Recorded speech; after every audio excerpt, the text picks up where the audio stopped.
Hola, muy buenas tardes, amigas y amigos.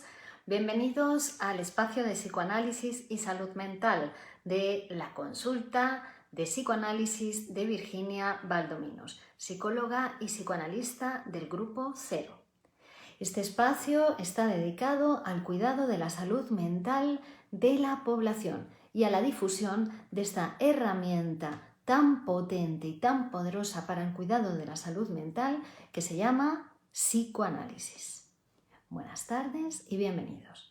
El tema de hoy que vamos a tratar en este directo es la forclusión, que ha sido sugerido por uno de nuestros seguidores.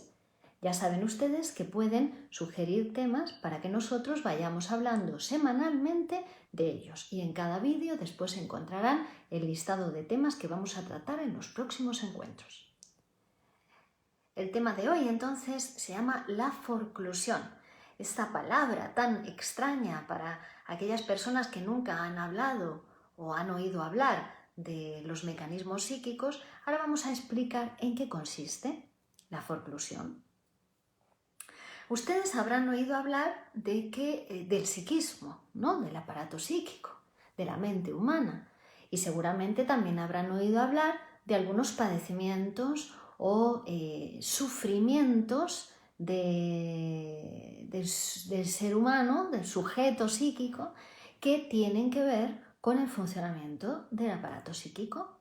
¿Cómo funciona? El aparato psíquico es el mismo está estructurado de la misma manera para todos, ¿no? Es igual que el aparato circulatorio, hay un corazón, están las arterias, están las venas, los ventrículos, ¿no? Eso, todo el mundo tiene, digamos, los mismos componentes del aparato circulatorio. Bueno, pues en el aparato psíquico también están los mismos componentes en todos los sujetos, los mismos mecanismos en todos los sujetos.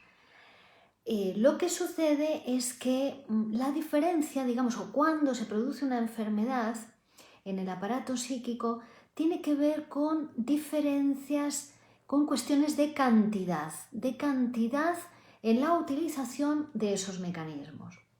Hay que decir que el aparato psíquico es un aparato muy complejo y que está articulado, tiene muchos componentes, tiene muchos elementos que forman parte de ese aparato psíquico. Se cuenta que la psique humana es algo que se produce por el hecho de que somos hablantes, de que somos sujetos del lenguaje, que es lo que nos diferencia de los animales y que es lo que hace que nosotros tengamos un psiquismo, ¿no? que nuestra especie, que nuestra biología esté desviada o pervertida por el lenguaje, ¿no? Ya no es lo que pasa en nosotros, no es puramente biológico, no es puramente una cosa de la especie, sino que las cosas que nos pasan tienen que ver con la especie y con la biología, pero atravesada por el lenguaje.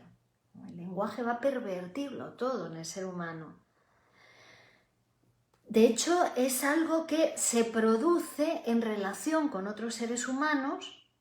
Vamos a entrar en el mundo del lenguaje siempre por el hecho de vivir en un mundo donde otros hablan, nos vamos a hacer sujetos hablantes, es decir, que tiene mucho que ver con lo social, el aparato psíquico tiene que ver mucho con lo social y hasta que uno no es social, no se hace psíquico.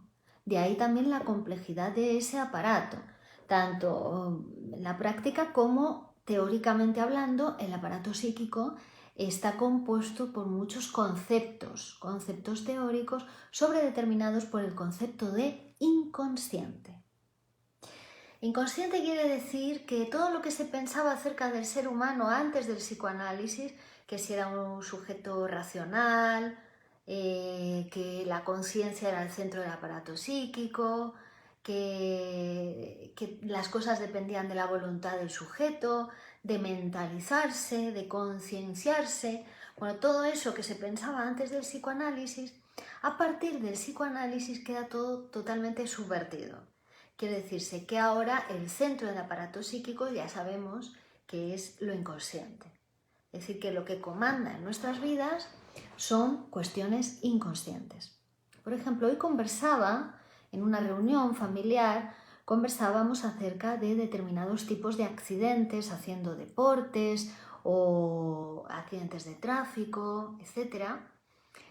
Cómo esos accidentes o esas cosas que parecen accidentes en primera instancia, a primera vista, encubren determinados atentados autolíticos, ¿no? O suicidios encubiertos, suicidios inconscientes. No quiere decir que sean voluntarios, sino que son inconscientes, es decir, que lo que comanda, que hay una sobredeterminación, que no hay nada casual, de las cosas que nos pasan no son casuales, están sobredeterminadas por nuestro inconsciente, por esa relación que tenemos con el lenguaje, que va a mediar siempre la relación que tenemos con nosotros mismos y la relación que tenemos con los otros. Hasta tal punto es importante el hecho de ser hablantes, ¿vale? Bueno, todo esto lo digo porque hoy vamos a hablar de la forclusión.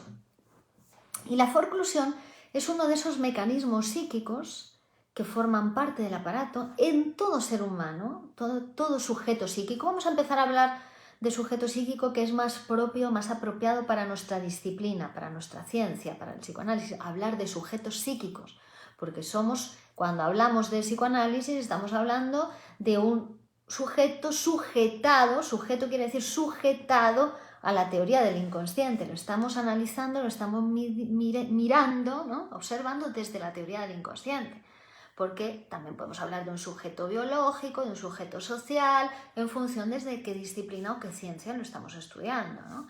Como nosotros estamos enmarcados en la disciplina psicoanalítica, vamos a hablar con propiedad y vamos a hablar del sujeto psíquico. Bueno, pues el sujeto psíquico, entre los mecanismos que tiene a su disposición y que forman parte del aparato psíquico, está el mecanismo de la forclusión. Es decir, que forcluimos todos, ¿no? Y forcluimos, bueno, hay personas que forcluyen mucho más que otras, ¿no? Y ahí estaría la diferencia entre la salud y la enfermedad. Es decir, forcluir puntualmente en un momento determinado puede ser saludable, pero tener que forcluir repetidamente a lo largo del día, pues puede dar lugar a una enfermedad, a una patología, ¿no? Vamos a ver qué es esto de la forclusión. Cuando uno, por ejemplo, tiene a su papá enfermo en casa y se tiene que ir a trabajar y olvidarse de esa situación, hacer como que no existe esa situación que tiene en casa, la del papá, la mamá, la esposa, el esposo, quien sea, el familiar, ahí está forcluyendo, ¿no? Es decir, tiene que hacer como que no existe algo, ¿no? Entonces vemos cómo en algunos casos es necesario y hasta conveniente la forclusión. Pero claro, si ya uno permanentemente tiene que hacer ese ejercicio y ese esfuerzo de negar la realidad, ¿no? Hacer como que algo no existiera, ahí ya estamos hablando, podemos llegar a hablar de una locura, ¿no? La típica escena de la madre que pierde a su hijo, ¿no? Que muere su bebé y después se la ve en el psiquiátrico, ¿no? Haciendo así con los brazos como si me hicieran niño o con una muñeca, negando la realidad, negando la muerte de su hijo. Claro, eso ya sería, si una forclusión se da con ese grado de reiteración, si el mecanismo de forclusión se utiliza de esa manera tan intensa, puede dar lugar a una enfermedad, porque obviamente negar permanentemente una realidad o parte de la realidad, pues te desconecta de la realidad. Propiamente hablando, el mecanismo de la forclusión, digamos que tendría sus raíces en esta relación con el lenguaje, con el significante de la falta, ¿no? Que viene a raíz del complejo de castración.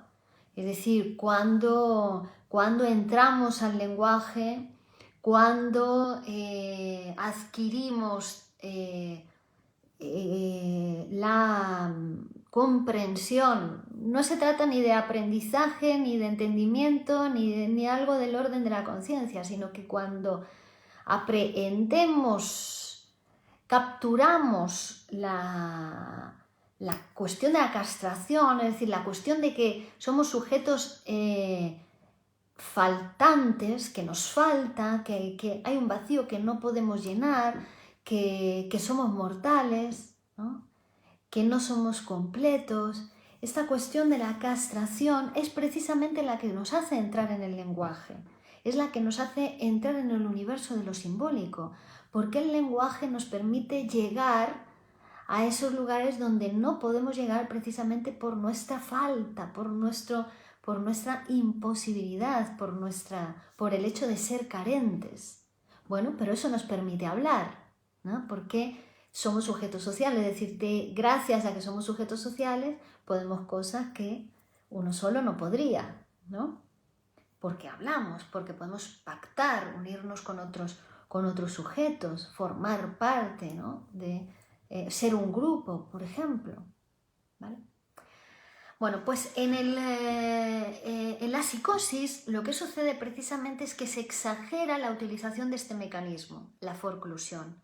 Y lo que se forcluye es el significante de la falta del otro, con mayúscula, en la castración del lenguaje, ¿no? El psicótico forcluye ese significante. Hay algo que no acepta de la realidad, hay algo que niega, como si no existiese, y además lo tiene que hacer permanentemente para que eso se mantenga así, ¿no? Igual que el neurótico reprime, hay algo de lo que no quiere saber, y entonces lo aleja de la conciencia mediante el mecanismo de la represión, que es igualmente patológico y tan enfermizo como el de la forclusión, pero el mecanismo de la represión da lugar a la neurosis y el mecanismo de la forclusión da lugar a la psicosis, porque en la represión se quiere alejar de la conciencia, eso es reprimir, mandar al inconsciente algo de lo que está en uno y de lo que uno no quiere saber. Un deseo puede ser sexual o puede ser hostil, puede ser odio, puede ser querer matar a alguien, puede ser... Bueno, pero eso de lo que uno no quiere saber, cuando lo reprime, lo hace inconsciente, ese contenido sigue trabajando aunque uno no quiera saber de ello.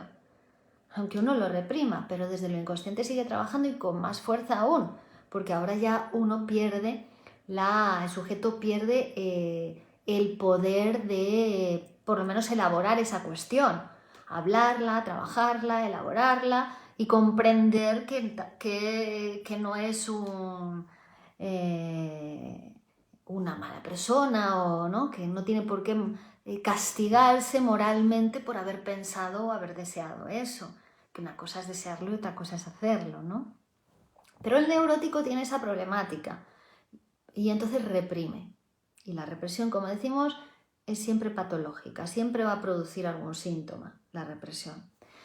En el caso del psicótico no es el mecanismo de la represión, sino el de la forclusión. Y forclusión ya no es algo que proviene de dentro lo que se forcluye, sino es algo que viene de afuera, ¿no? Y que es ese significante, el significante de la castración, el significante de la falta del otro. Es como si al psicótico no le faltase nada. Es como si el psicótico se posicionara él en el lugar del lenguaje. Yo soy el lenguaje, yo soy Dios, ¿no? No existe la mortalidad, no existe la castración, no existe la separación de la madre, no entra el padre, o cuando entra, mejor dicho, porque el padre siempre entra, pero cuando entra lo niega, no existe el significante del nombre del padre, ¿no? Pero claro, ese trabajo de forcluir eso permanentemente y todo lo que está en relación con eso y que pudiera traer el conocimiento del otro, ¿no? Tiene que forcluir toda esa parte de la realidad, como un agujero en la realidad. No es que el psicótico esté desconectado de toda la realidad, sino que está desconectada de esa parte de la realidad que niega, que hace como que no existiera. Entonces hay un desligamiento de la realidad por parte del psicótico. Es decir, como si toda su libido la alejase de esa realidad, que no quiere saber nada de ella, que no le interesa y que hace como que no existe, pues retira de ahí su libido. La libido es la energía sexual, la libido es la energía que ponemos en los objetos, en el mundo, para estar ligados a la realidad, ¿no? En el neurótico también hay pérdida de la realidad, ojo, también, porque el neurótico vive en sus fantasías. En sus fantasías hace muchas cosas, pero en la realidad no hace nada, ¿no? Ese es el neurótico. El psicótico, ¿qué es lo que sucede? Que como hace que no existe parte de la realidad, él quiere, él hace en la realidad, no es como el neurótico que hace la fantasía, el psicótico no, el psicótico va a hacer a la realidad, pero como hay un agujero ahí de lo que no hace como que no existiera, entonces él proyecta, digamos, su propia realidad, ¿no?, en ese agujero, y esto es ahora lo que le viene desde el exterior. Entonces oye voces, tiene visiones, alucinaciones visuales, alucinaciones auditivas, pero porque le viene desde el exterior, parece que le viene desde el exterior, ¿no? Pero es su propio, cuando delira el psicótico, ya es un intento de vincularse de alguna manera a esa realidad de la que se había desvinculado. En realidad los delirios del psicótico son un primer paso hacia la curación. Por eso hay que escucharle, ¿no? Por eso para el psicoanálisis el paciente que padece una psicosis, es decir, que tiene exagerado este mecanismo de la forclusión, en realidad es un paciente más. Es un paciente más de análisis con el que aplicamos la misma técnica, el mismo método. Aunque sabemos que los mecanismos psíquicos que están siendo utilizados de manera exagerada por él, por este tipo de paciente, es el mecanismo de la forclusión.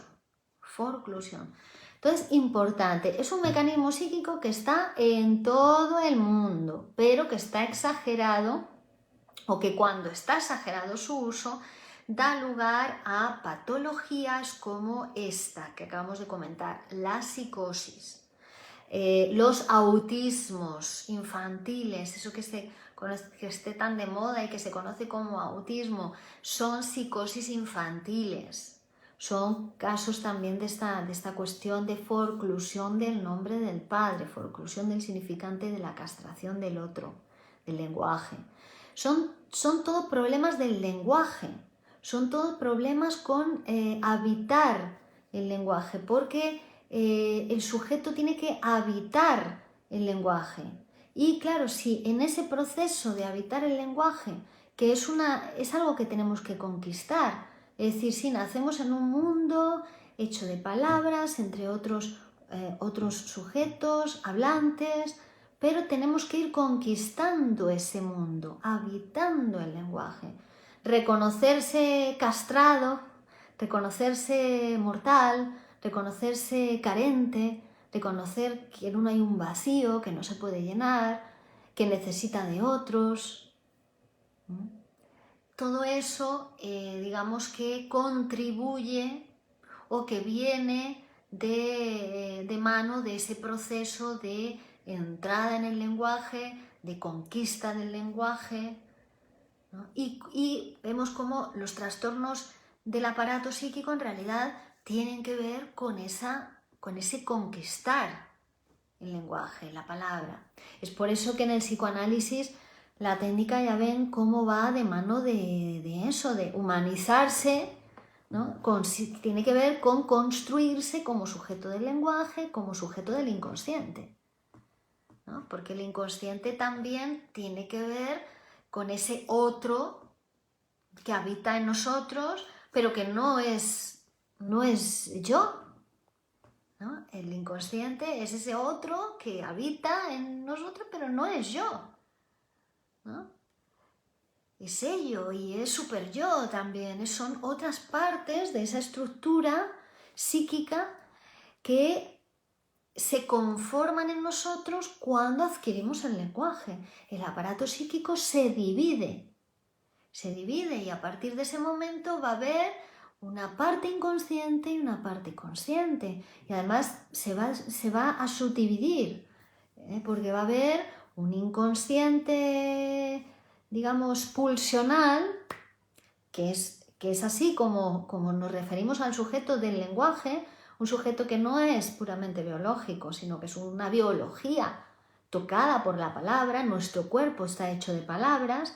Ese es el cuerpo pulsional, ¿no? Esa es la pulsión. No somos racionales, somos pulsionales. Actuamos por pulsión, por impulso, digamos, ¿no? Pulsión. La pulsión es ese montante de energía, ¿no? que exige a nuestra biología el hecho de ser hablantes, de ser sujetos del lenguaje. Es un concepto límite entre lo anímico y lo somático. Entonces ven que es una complejidad, la del aparato, que nos hace ponernos ahí en esa brecha entre lo biológico y lo social, en realidad, ¿no? Por eso los seres humanos, bueno, pues tenemos esa complejidad, ¿no? Y esto ya lo sabemos en el siglo XXI. Negar el funcionamiento psíquico, negar el funcionamiento de la mente, negar el psicoanálisis, es vivir pues como en el siglo X, ¿no? O en el siglo XV, o en el siglo...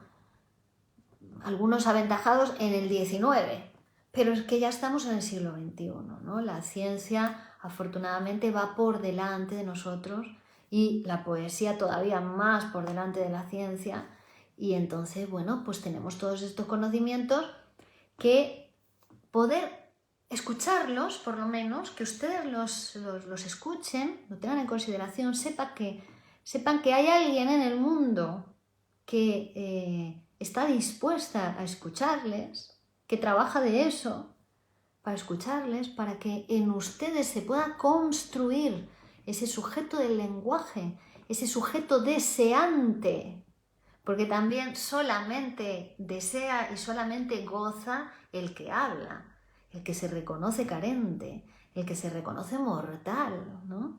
Ese es el único que goza de la vida, ese es el único que tiene deseos y que trabaja por sus deseos en la realidad, que está ligado a la realidad, que está en el mundo. Bueno, pues el proceso psicoanalítico va a contribuir y va a ayudar a que el sujeto se pueda ir construyendo, ¿no? Vaya construyendo su propio deseo, su propio camino, su historia de deseos. Y eso pues conlleva una vida más saludable, ¿no? Porque muchas de las enfermedades, como estamos diciendo, se derivan del hecho de no reconocer en uno un deseo, una hostilidad, reprimir, forcluir, no aceptar la realidad, no aceptar algunas tendencias en uno. O sea, la enfermedad tiene que ver con esas cosas. Aunque después esté todo disfrazado bajo una apariencia, ¿no?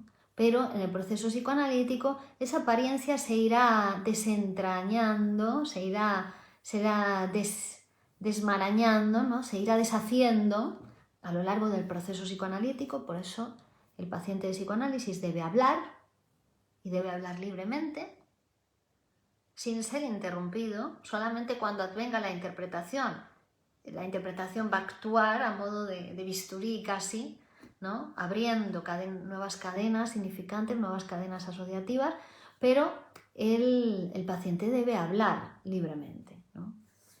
Bajo la escucha atenta del psicoanalista, que está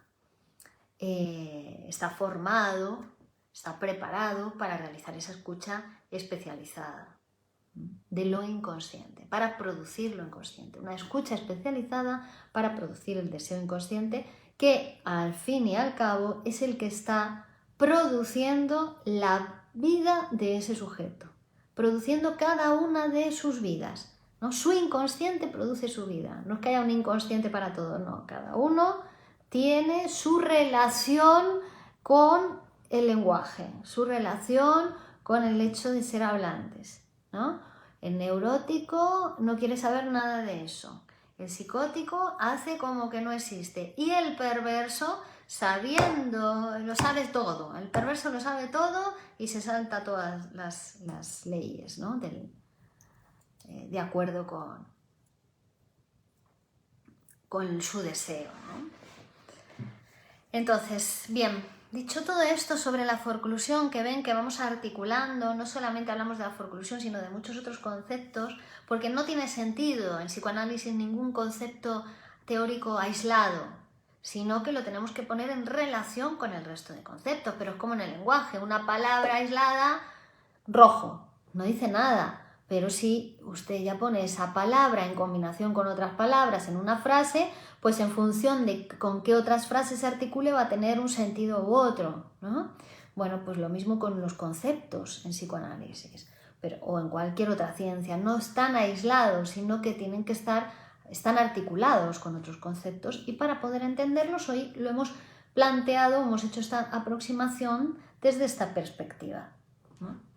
Vamos a ver las preguntas que puedan surgir entre ustedes. Saludos a Sic Evelyn, a Jesús Medina, a Antonio Merino, a Rafael Benítez, a Gabriela Guzmán, buenas tardes, a Gabriela López, a Mar Lozada, a Valeria Jacobo, buenas tardes, Mirna Matorras, Carolina Palau, Natasha Quinn.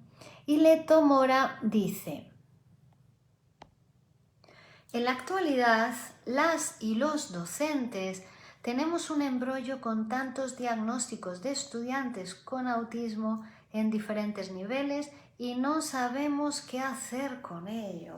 Claro, es que hay una necesidad imperiosa de incluir el psicoanálisis en los centros educativos. Hay tantas cuestiones con respecto a los niños y a los adolescentes y a los jóvenes que el psicoanálisis puede resolver de una manera tan sencilla que cuesta creer o comprender cómo un instrumento tan potente no está insertado ya en lo social, ¿no? En los colegios, en los hospitales, en todos lados, en las oficinas, en las empresas, porque es una herramienta potentísima que resuelve muchos problemas que son irresolubles para la medicina, irresolubles para el sistema educativo, y el psicoanálisis muy fácilmente. ¿Por qué? Porque estudia precisamente eso y porque tiene las claves, porque descubrió cómo funciona lo inconsciente y los mecanismos inconscientes, ¿no? Entonces las cuestiones estas del autismo, que sí es un diagnóstico muy generalizado hoy en día, igual que el trastorno por déficit de atención e hiperactividad u otros muchos diagnósticos que se realizan y que se etiquetan a un niño de por vida con esos diagnósticos, cuando en realidad unas sesiones psicoanalíticas, y ya no digo solamente de los niños, sino especialmente de los padres y de los profesores, ¿no? El psicoanálisis es fundamental para los profesores, para los docentes, fundamental psicoanalizarse, y también para los padres, en esos casos, ¿no? De niños con estas patologías. Bueno, para los profesores diríamos que en todos los casos debería ser algo, un instrumento más de trabajo dentro de los centros educativos, el psicoanálisis de los docentes, porque entonces podrían escuchar de otra manera, de una manera mucho más eficaz, estas cuestiones inconscientes que les pasan a los niños y que tienen que ver con su desarrollo psicosexual, ¿no? Es decir, con su desarrollo de lenguaje, de habitar ese lenguaje que es a través del cual nos llega el conocimiento o el saber sobre la mortalidad, ¿no? La reproducción sexual y la propia sexualidad, ¿no? Que hoy en día se banaliza mucho esto y se cree que la sexualidad tiene que ver con la orientación sexual, que la sexualidad tiene que ver con, no sé, con cosas muy... Se simplifica muchísimo esta cuestión, cuando la sexual es todo aquello tocado por la palabra, ¿no? que sexual, que la sexualidad, la heterosexualidad a la que el sujeto humano, el sujeto psíquico puede llegar, o debe llegar, está preparado para la heterosexualidad, tiene que ver con tener varios sexos, padre, madre, hombre y mujer, ¿no? En un solo sujeto están esos 4 sexos, padre, madre, hombre, mujer. Todo lo que no sea eso, todo lo que no sea ese posible despliegue del sujeto psíquico, ese posible enriquecimiento del sujeto psíquico, que todo está preparado en el mundo para que el sujeto psíquico haga ese despliegue, ese enriquecerse, ese crecer. Pero, sin embargo, después pues aparece la neurosis, es decir, aparecen los obstáculos a ese crecimiento que en muchos casos, en el caso de los niños, proviene de los padres, de los propios padres que pecan de ese exceso de forclusión o de no aceptación del significante del nombre del padre, ¿no? Generalmente los casos de autismos infantiles tienen que ver con problemáticas de los padres, ¿no? O también, insisto, es muy importante el psicoanálisis de los profesores, muchísimo, porque hay cuestiones inconscientes que también están jugadas en la relación entre los docentes y los niños. Una de las más importantes es la envidia a la juventud, la envidia al otro, ¿no? Que está creciendo, está recién naciendo al mundo. Entonces, son cuestiones que es importante psicoanalizarlas, porque en análisis ya no es necesario reprimir, insisto, no es necesario forcluir, no es necesario maltratar al otro o maltratarse a sí mismo, ¿no? Golpearse con el látigo, con la moral, sino que al psicoanalizarse todas estas cuestiones se hablan y se elaboran y se le puede dar otra salida diferente, más adulta, ¿no? más sana también, poder hablar de estas cuestiones y aceptarse mortal, aceptarse carente, aceptar que uno que se equivoca y que puede cambiar, ¿no? Puede decir otra frase, no pasa nada. No pasa nada, uno puede decir y puede desdecir, puede hacer y puede deshacer en la realidad, ¿no? Pero claro, cuando eso no se acepta, pues uno se pasa la vida haciendo y deshaciendo mentalmente y se mete en su circuito mental y ya se queda toda la energía psíquica ahí capturada y bueno, la vida se empobrece mucho, ¿no? María de Jesús Caicedo, hola. Mar Rozada, saludos doctora, hola Mar.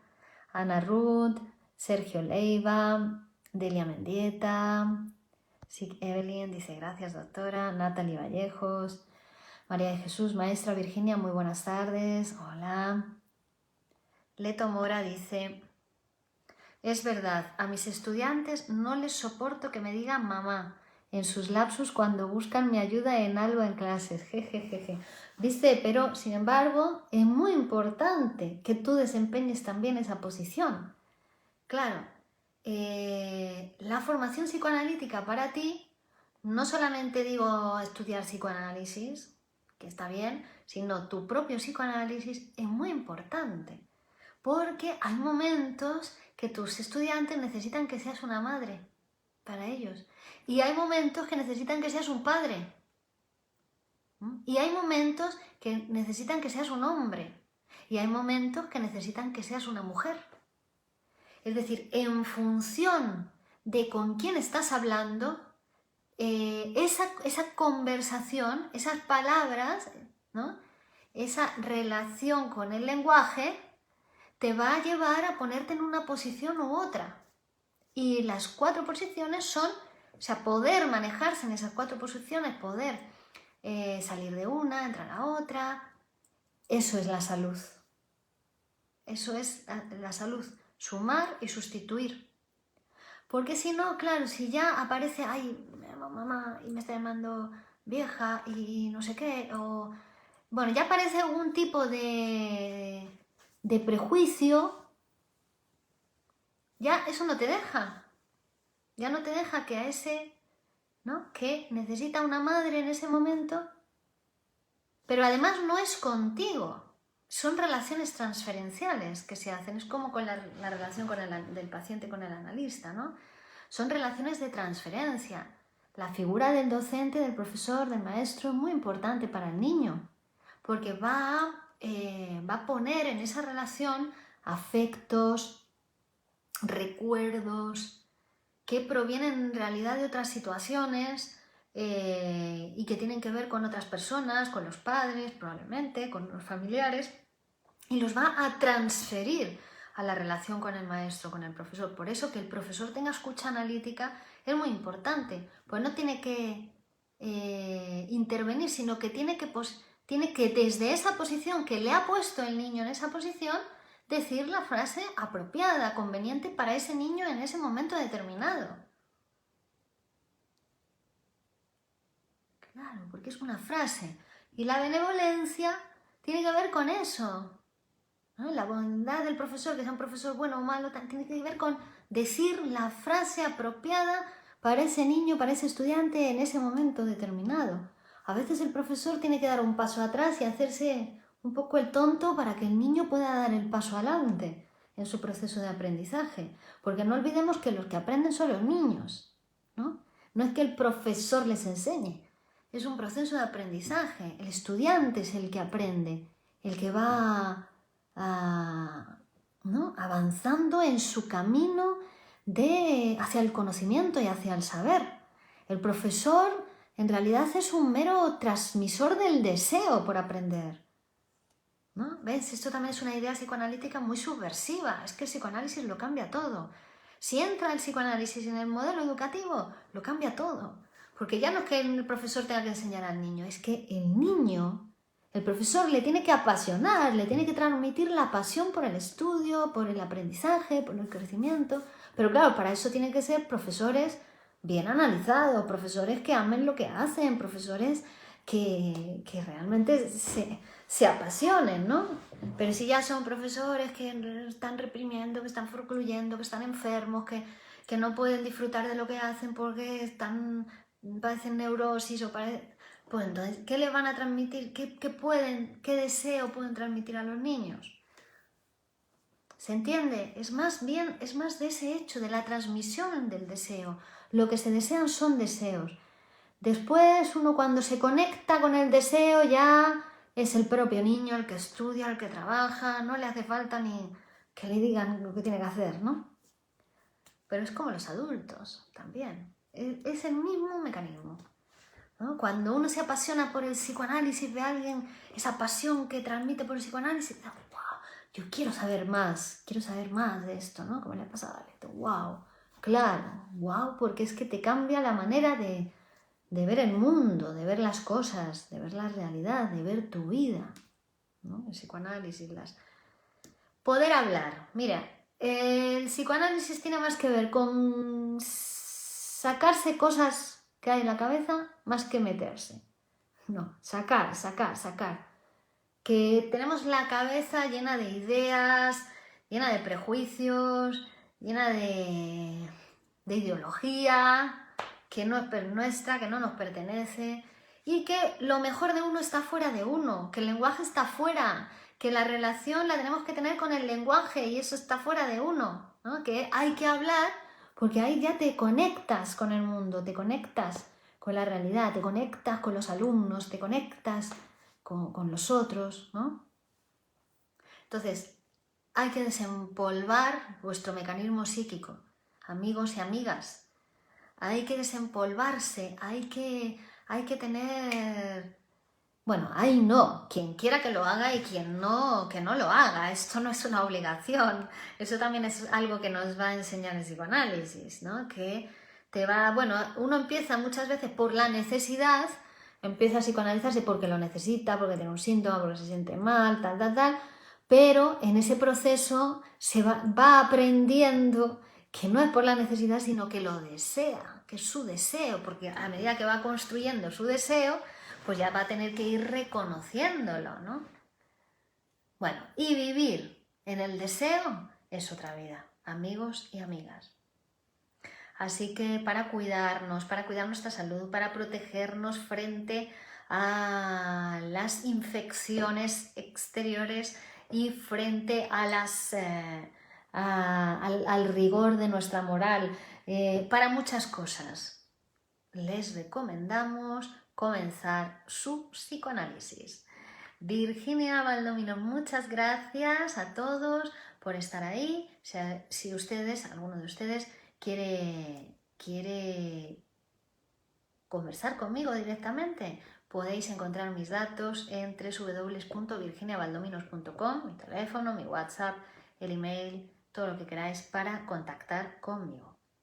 Dice Natasha, eso no interesa a la sociedad. Hay pocos profesores vocacionales que lleguen a los niños y los motivan. El psicoanálisis es demasiado subversivo, demasiado santor, demasiado óptimo y parece que los que manejan dar demasiado a todo el mundo de pequeños no les interesa. Mejor crear seres humanos desmotivados. Bueno, sí, esa es la ideología de los poderosos, probablemente, ¿no? Desmotivados, enfermos, fácilmente manipulables, niños que sin criterio, que no piensen, ¿no? Que después podamos manejar con los medios de desinformación. Pero, bueno, hoy por hoy es así. Sin embargo, ya disponemos del psicoanálisis, ya disponemos de la herramienta. Entonces, depende de cada uno. Hoy en día que todavía la sociedad no quiere incluir el psicoanálisis, o los poderosos, no digo la sociedad porque a todo el mundo le gustaría, ¿no? Poder ir al hospital y que te atiendan médicos psicoanalizados, médicos en análisis, o que vayas al colegio y que los profesores de tus hijos estén en análisis, ¿no? O que los psicólogos que te puedes encontrar en la calle estén psicoanalizados, no que te vayan a atender desde sus propias problemáticas, ¿no?